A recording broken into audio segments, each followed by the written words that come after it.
Napakabilis talaga ng mga araw, no? Parang kailan lang, one day to go, tuluyan na namang mamaalam ang buwan ng September. Kumusta naman po ang buwang ito para sa'yo? Marami ka bang natanggap na answered prayers and blessings? Or mas marami pa ang mga problemang dumating sa'yo? If you're going to ask me, well, my life is like a roller coaster indeed. Totoo yan. Napakahirap din po ng situation ko sa panahon ngayon. On the other hand, mas pinipili ko po ang maging positibo sa buhay. Diba? Life has a lot to offer. Nasa atin po kung paano po natin i-handle ang bawat sitwasyon. Palagi po natin tatandaan, God is always there for us. Diba?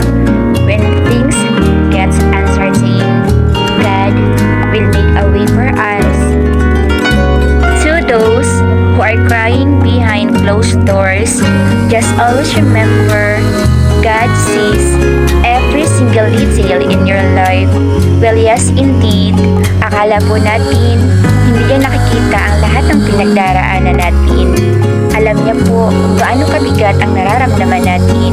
Diba? Sino po ang nakakaalam ng kantang ito? This is my favorite Christian song. Pangako mo sa akin, hindi ako iiwan. Sa bawat sandali ay laging sasamahan. Banal na Espiritu, hatid ay kalakasan upang ang lahat ng bagay ay mapagtagumpayan.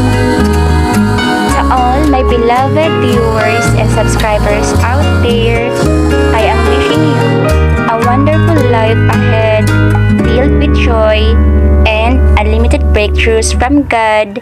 Keep safe wherever you are now. God bless us all.